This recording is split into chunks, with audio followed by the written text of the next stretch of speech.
Yes, Sada. Now we come to the real Vipassana. The practice of Vipassana is divided into 7 stages of purity. In Pali, they are called Visuddhi. A yogi has to go through these 7 stages of purity one by one. There is no skipping of any stage of purity. You have to go from the beginning up to the top. During those stages, a Vipassana practitioner experiences different kinds of knowledge or understanding. Different kinds of Vipassana knowledge arise in the mind of the yogi as he or she goes along these 7 stages of purity. The first stage is called purity of virtue. During this stage, you do not yet practice Vipassana. You try to purify your moral conduct. This is because purity of moral conduct is a firm basis on which we build the structure of concentration and wisdom. Without moral purity, you cannot hope to get concentration. And if you cannot get concentration, you do not get penetration into the nature of things. So the purity of moral conduct is an important step to achieve if you are to practice Vipassana meditations. Patimokkha precepts are the kinds of sila or virtue practiced by monks only and are found in the Visuddhimagga, which was written by a monk for monks. So he did not include sila for lay people. Sila for lay people is not treated in that book. Lay people may keep 5 precepts, 8 precepts, or 10 precepts. So the minimum requirement is that you keep 5 precepts. But if you keep 8 precepts, you get more kusala or more merit. You get more time to devote to the practice of meditations. So keeping 8 precepts is better than keeping 5 precepts. And if you can do away with the handling of money, you may take 10 precepts. This may be very difficult nowadays. So you may take and keep 5 precepts or 8 precepts or 10 precepts to purify your moral conduct. So the first stage is like making preparation for the practice of meditations. The second stage of purity is called purity of mind. Purity of mind really means concentration. So access concentration or absorption concentration is said to be purity of mind, or purity of mind is said to consist of access concentration and absorption concentrations. We are not into Vipassana yet. Access concentration is also called neighborhood concentrations, and absorption concentration is called jhana concentrations. The first is called neighborhood concentration because it is in the neighborhood of jhana concentration. These 2 kinds of concentration are for those who practice samatha meditation first and then who will change over to vipassana meditations. There are those who do not practice samatha meditation, who do not begin their meditation practice with samatha meditation, but who practice vipassana meditation right away. For those people, purity of mind means the third one, momentary concentration. Momentary concentration is similar to access concentrations. When a person gets access concentration, he can keep his mind on a meditation object firmly. There will be no mental hindrances in his mind. So access concentration can subdue or keep away the mental hindrances, and it can keep the mind on the meditation object firmly. In the same way, momentary concentration can keep the mind on the object, and also it can keep the mental hindrances away from the mind.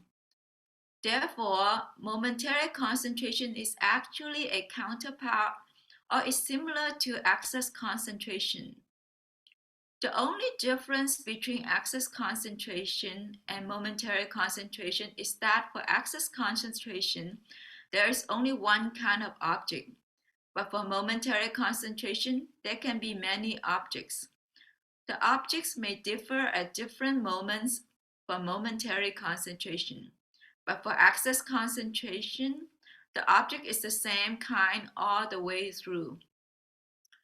In the commentaries and also in some sub-commentaries, access concentration and absorption concentration only are said to be purity of mind. But in one sub-commentary to Majjhima Nikaya, the momentary concentration is explained as essential to Vipassana meditation. That means if you do not get momentary concentrations, your practice of Vipassana will not be successful. So Venerable Mahasi Sayadaw explained that for those who practice pure Vipassana, for those who do not practice samatha meditation but practice pure Vipassana, purity of mind means momentary concentrations. So when a person who practices Vipassana gets momentary concentration, he is said to have achieved the second stage of purity, purity of mind. Sadhu, sadhu, sadhu. Very good.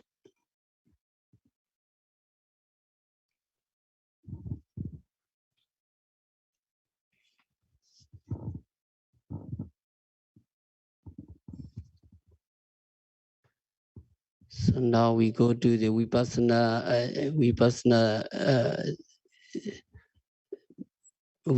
stage. The practice of Vipassana is divided into 7 stages of purity. So the practice, the aim to the aim to practice Vipassana meditation is to purify our mind. So Ekayano Yambekwe Mego Satana Visuddhiya. Satana Visuddhiya means for the purification of the minds of beings. So purity, there are 7 stages of purity in our practice. So we need to purify our mind. We need to purify our mind. How we need to purify our minds. Every mental state, every state of mind must be purified. So the objective of practicing meditation is to purify our mind. Every state of mind must be purified by practicing Satipatthana or Vipassana meditation. So Manabika, what is the objective to practice meditation? Yes, yeah, the objective to practice meditation is to purify the mind. To every stage, the minds must be purified. Yes, that is purification is the Visuddhi. Visuddhi, we have to go through the 7 stages of purities. So we have to go detailed, but now in brief, we have to go very briefly. The first stage of purity is Sila Visuddhi, purities of virtues. What is the first purity of, what purification of the practice, Manabika? Yes, yeah, the first stage of purity is Sila Visuddhi, which is the purity of virtue. Yes, purity of virtue is not mental, only just physical. So what is a sila? What is the meaning of sila? Sila means to purify your physical and verbal behavior. That is sila, not mental, only just physical and mental behavior must be purified. So what is the meaning of sila? By practicing sila, what you can purify in your body? Yes, yeah, the meaning of Sila, virtue is actually referring to physical, not mental, which is to purify our verbal and physical behavior. Yes, physical and verbal must be purified. To purify our physical and verbal behavior, we need to observe the sila. So the first stage of purity is sila, visuddhi, purities of virtues. During this stage, you do not yet practice vipassana. You try to purify your moral conduct. That is because purity of moral conduct is a firm basic. Based on sila, you can build the structure of concentration and wisdom. In the process, sila, samadhi, pinya, sila is a foundation.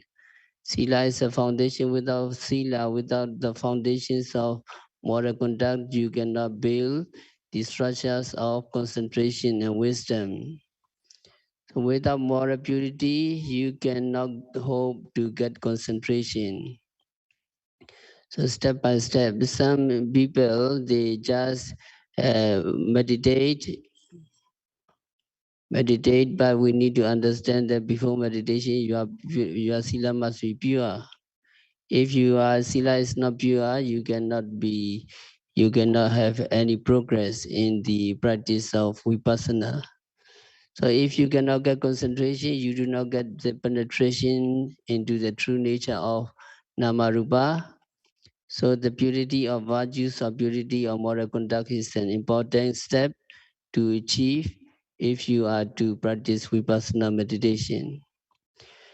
So different kinds of sila for the monks. For the Patimokkha sila, Patimokkha is for the monks. They have 227 rules to observe.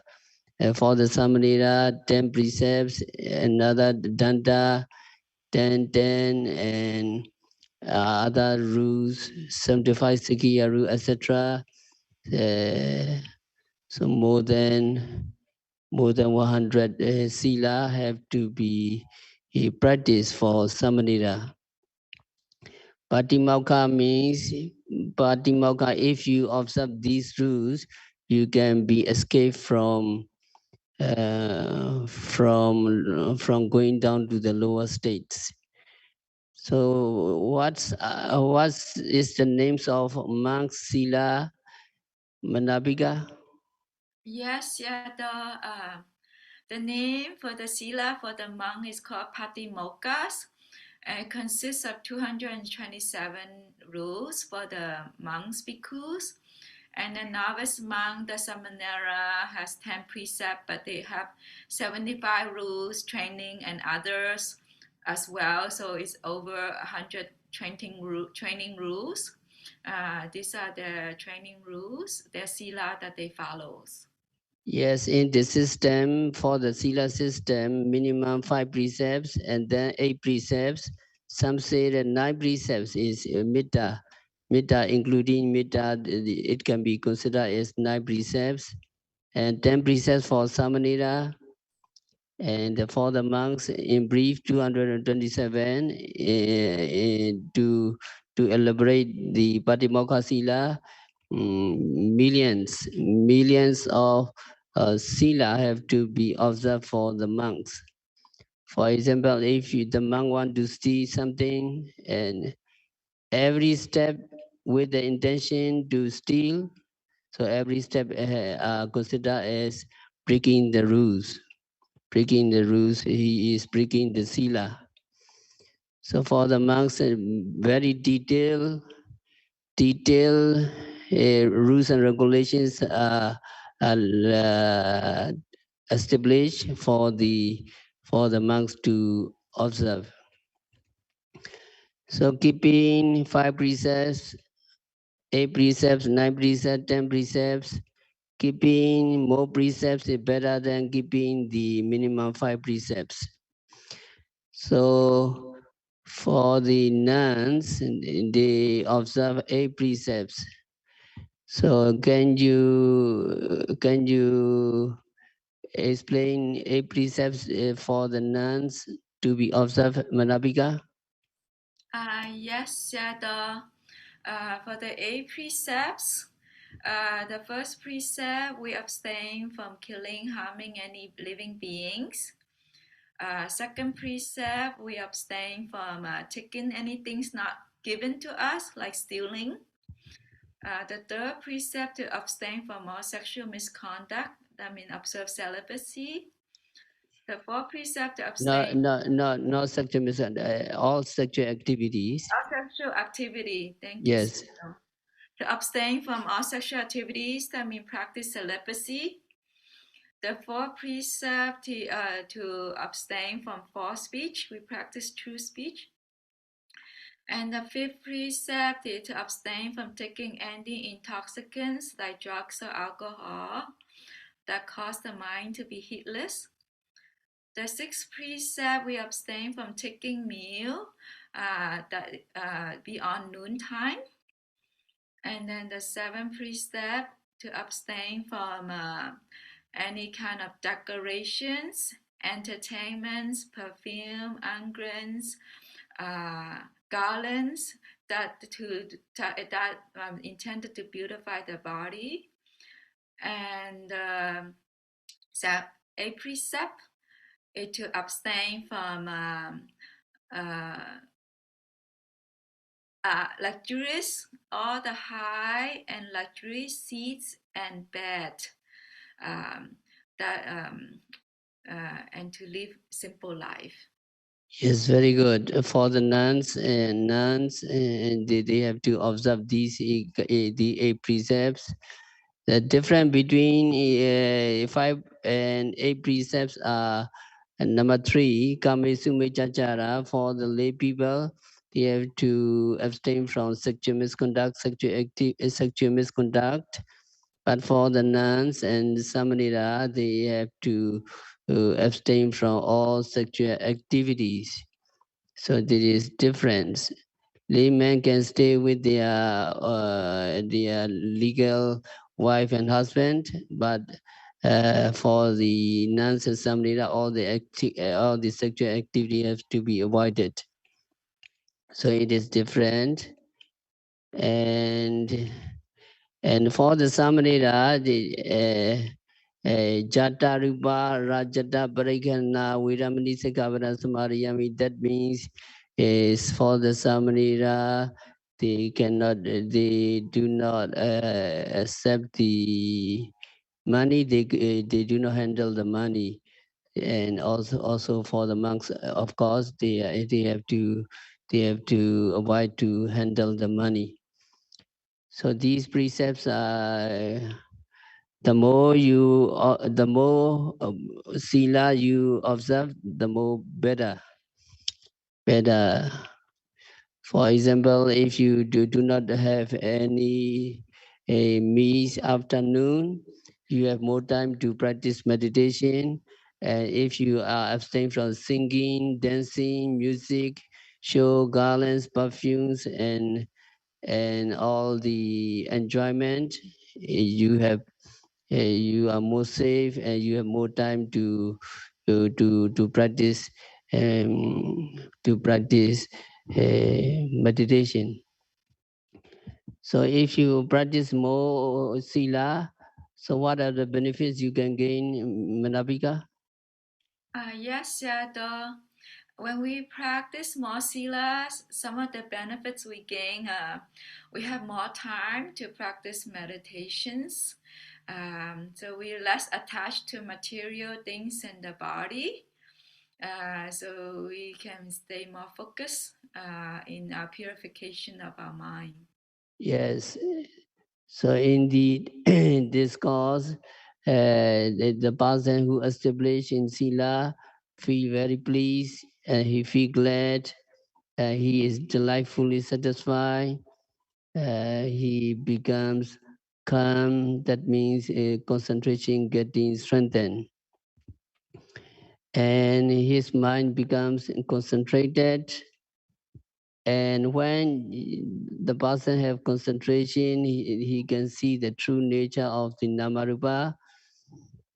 Then he becomes disenchanted and dispassionate towards the Namarupa. Then he or she can be liberated from from from impurities.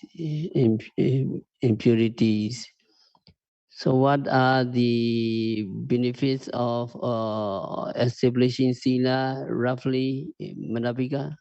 Yes, yeah, the benefit of establishing sila roughly is we can easily develop concentrations to calm the mind down so that we can purify the mind. Yes. And then after sila purity, the another stage is purity of mind, citta, visuddhi.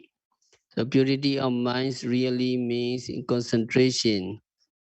So access concentration and absorption concentration are said to be purity of mind.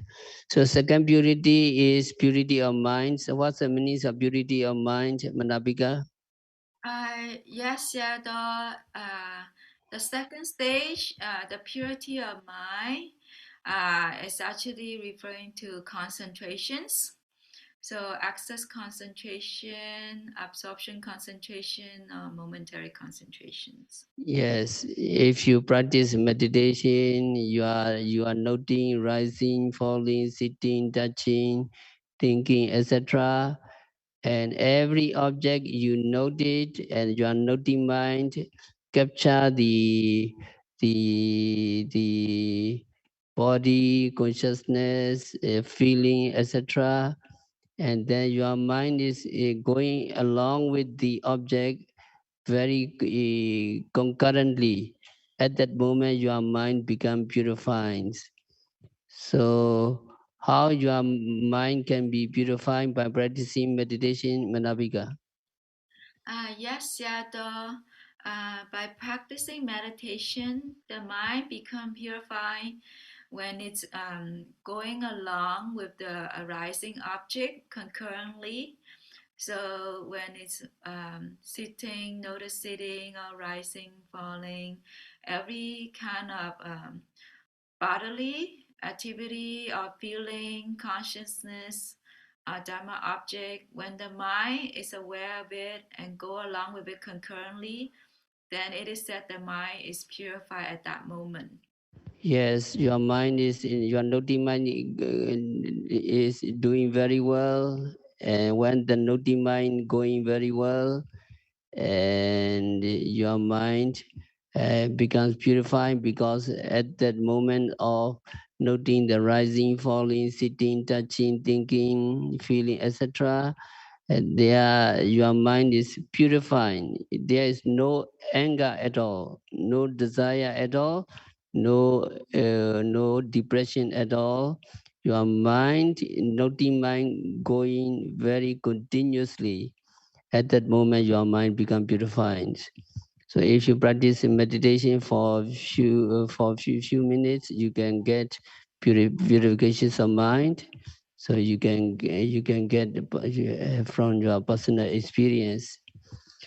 And roughly, we go to another purity. The third purity is purification is deity visuddhi, purity of view. So what is the third purification what is the third purification in the practice, Manabika? Yes, yeah, and the purification is called Diti Visuddhi, which is the purification of view. Yes. So when you are noting mind going very well and you get more concentration and you can penetrate the true nature of the Namarupa and you can distinguish mind and matter clearly. You can see rising, falling, rising, falling. Rising is the elements, stiffness, tension, movement. That is rupa, and the notima is very clearly distinguished from the movement. So you can distinguish mind and matter clearly, and you cannot see any man or woman or individual, just a movement and knowing mind. So at that moment, your view is purified. That is deity visuddhi. Can you explain deity visuddhi in brief during your practice of meditation, Manavika? Yes, yeah, the purification of view, Diti Visuddhi, is during the practice of Vipassana meditation when we can clearly distinguish mind and matter. we just see the movement and then the noted mind, and that there's no being, man, woman. Um, then at that moment, it is said that our view is purified. Very true. The rupa, just a rupa is movement. Movement is not the man. Movement, stiffness is not the woman. And no individual is coming and going, so you can distinguish mind and matter clearly, so your view is purified. That is Deity Visuddhi. So when you continue to practice, you can overcome doubt. You can overcome doubt. You can see the cause and effect. So you are sitting, while you are sitting, wanting to sit, and sitting, wanting to talk, and talking, wanting to see and seeing. You can see the cause and effect relationship very, very clearly. So cause and effects are in the present, previous, past. In the past also there are causal relationship. In the future there will be cause and effect. There will be cause and causal relationship in the future. So you have no doubt, no doubt, you overcoming doubt. Just you accept cause and effect, causal relationship. So you have no doubt about the phenomena process. So that is Kinka Vitarana Visuddhi, purity of overcoming doubt. So that is number 4. So what is the number 4? Purification, Mandapika? Yes, Sayadaw. Number four, purifications is the purifications of overcoming down. Kinka Vitarana Visuddhi. So that is when we see the cause and effect relationship in the presence. We see that there is the intentions and there is the actions, and this will overcome any doubt we might have in the mind. Yes. So that is you are overcoming doubt, you accept only just cause and effect. Cause and effect relationship in the present and past and future only just causal relationship of mind and matter process. And you understand life very well. You have no doubt about the causal relationship. And if you continue to practice, uh, you are you reach the stage of Udiyabhyanyana, knowledge of rise and fall. So at the knowledge of rise and fall, you see light, faith, happiness, and piti, pasati, very, very comfortable and very pleasurable stage. Very pleasurable stage. That in that stage, yogi may be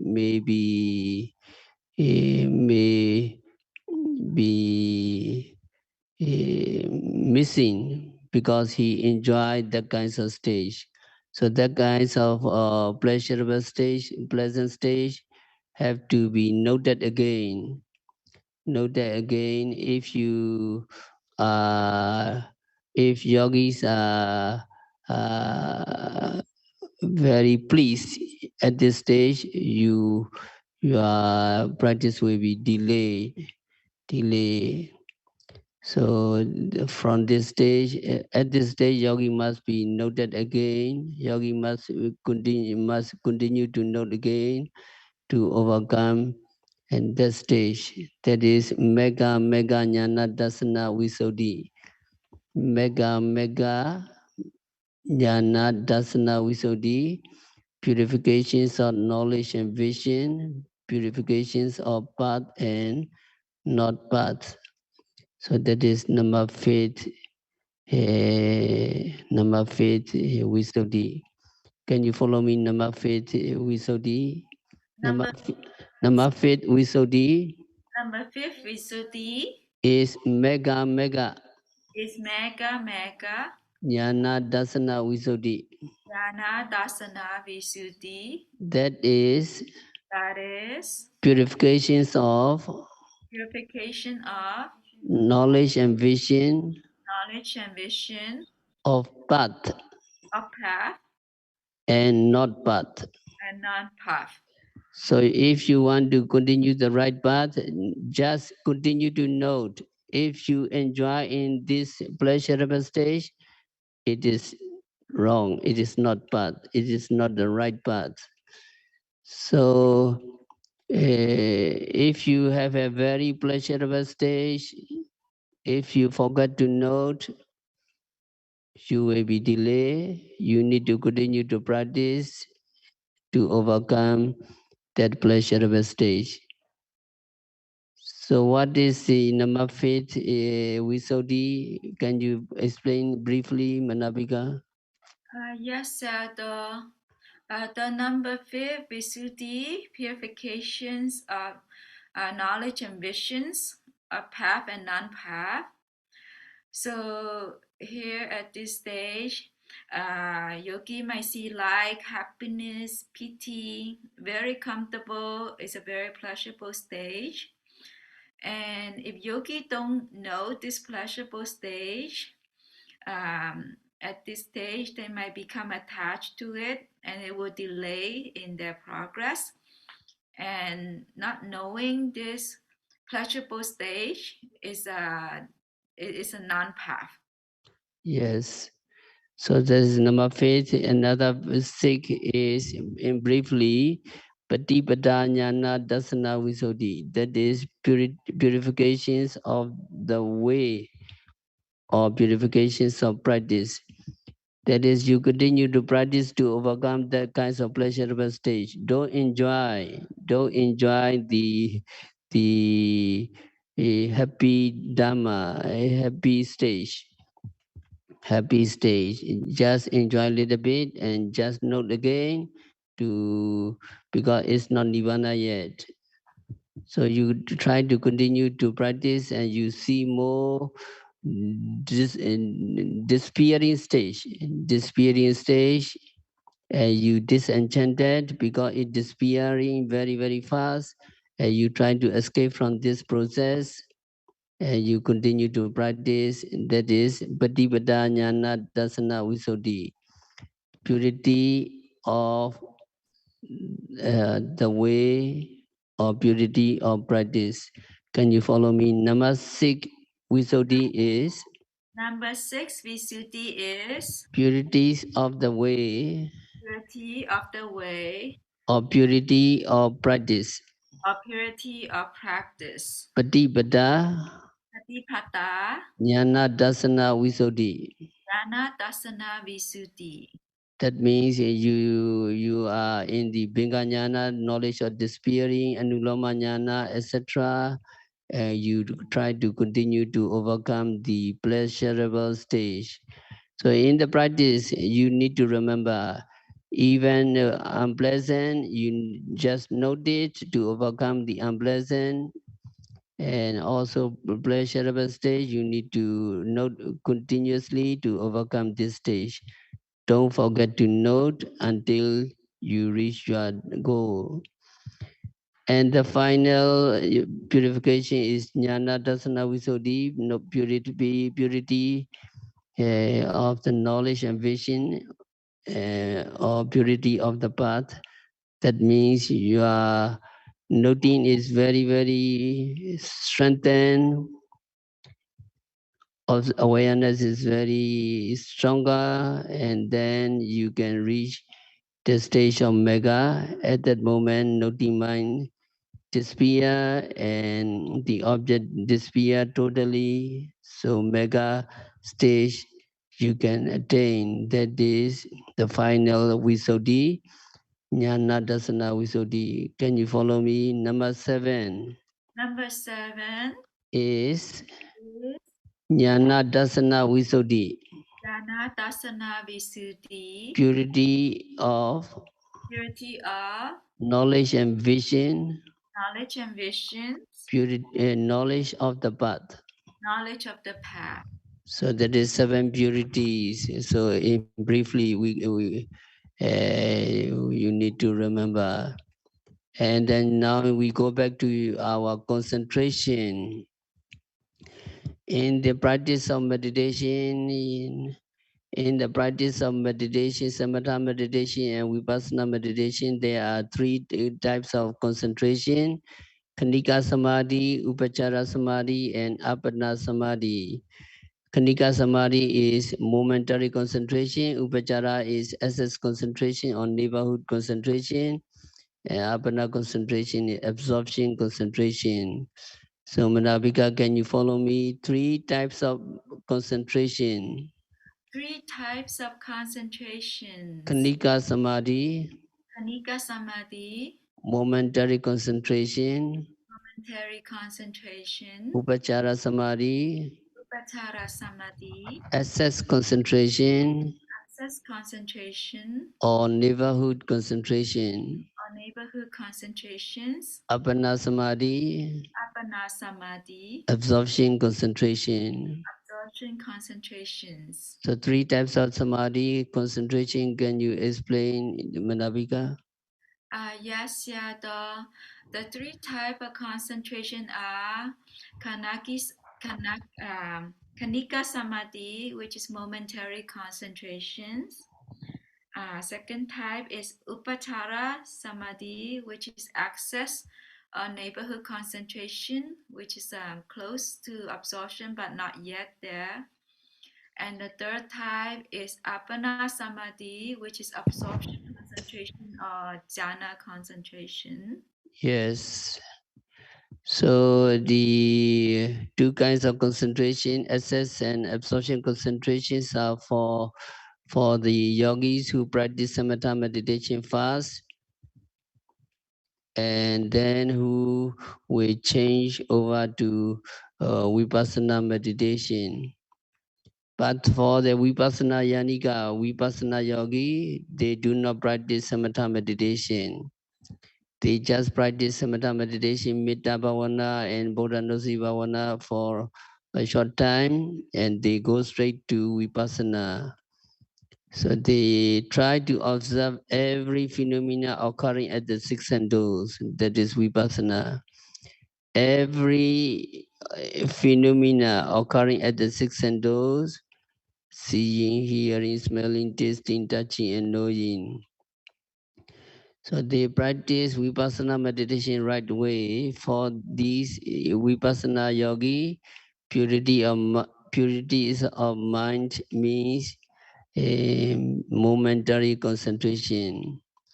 So Manabika, for the Vipassana Yanika, Vipassana yogis, what is the purity of mind for them? Yes, yeah, for the Vipassana yogi, purification of mind for them mean momentary concentrations, where the mind is is noting the object, one object at a time, moment to moment, and at that time, it is said that they have purifications of mind from that momentary concentrations. Yes, momentary concentration. Some may be considered as very weak. Actually, it's not very weak. If your momentary concentration is very continuous and precise, momentary concentration is similar to excess concentration, but not the real one. The very similar to excess concentration. So Vipassana yogi can keep his mind on the meditation object very firmly, and there will be no mental hindrances in his mind, and access concentration and can subdue mental hindrances, and it can keep the mind on the practice of meditation firmly. So in the same way, Kanika Samadhi, momentary concentration, can keep your mind on the fixed object and also other objects, and it can keep mental hindrances away from your mind. So if your momentary concentration become continuous and precise, how many nivaranas, mental hindrances you can subdue, Manavika? Yes, if our momentary concentration is continuous and precise, then we should be able to subdue the mental hindrances, the nivarana, and there are five of them. Yes. So how many nivarana you can subdue? Uh, 5. yes, we can subdue five nivarana. Kamichanda, sensual desire, ill will, Kamichanda, Vyavada, Tinamida, sloth and torpor, Udija, Gogoja, restlessness and remorse, and Vichikecha, skeptical doubt. These kinds of mental hindrances can be subdued by your momentary concentration. We can be very similar to SS concentration. Can you say again how many mental hindrances your momentary concentration can subdue? Yes, yeah, the momentary concentration can subdue the five nivaranas, the five mental hindrances, and they are kama chanda, sensual pleasures, priyapata, ill will, tina mita, sloth and torpor, utucha, kakucha, restlessness and worry, and vichikicha, skeptical doubt. Yes, so for the Vipassana, the objects are many. Sometimes rising, falling is the primary object. Rising, falling, sitting, touching is primary object. And thinking, feeling, hearing, and other objects. The Vipassana yogi must note all kinds of objects occurring at these sense door. The objects may be different at different moments for momentary concentration, but for the SS concentration, the object is the same kinds all through. That means if you to get SS concentration, you note in, out, breathing in, out, all the time. You have to note continuously only one object. So what is the difference between momentary concentration and SS concentration, Manabika? Yes, yeah, the difference between momentary concentration and exact concentration is momentary concentration, we have to pay attention to the various objects, many objects that arise each moment. Whereas access concentration, we just focus on one object continuously for a long time. Yes. So when a yogi who practices Vipassana gets momentary concentration, that yogi is said to have achieved the second stage of purity, purity of mind. Your mind is very pure at this stage when your momentary concentration is very continuous and precise. So this is all for today. So any question, Manabika? Uh, yes, yeah, I have question for regarding my own practice. Um, my mind is inclined to momentary concentrations. It seems to be easy, so I just practice momentary concentration, vipassana mainly. But sometimes the mind have good concentrations, then I practice samatha first before vipassana. Uh, is this okay, Seattle? One time, sometime we this way, sometime we that way, or is it better we just pick one path, like be a Yanika yogi or versus vipassana yogi, or it doesn't matter. Let the mind decide, Seattle. Let the mind decide, but you need to be very familiar and very skillful in one practice. It is more convenient. So one job you need to be skillful in that job. Okay. Thank you, Sayadaw. Okay.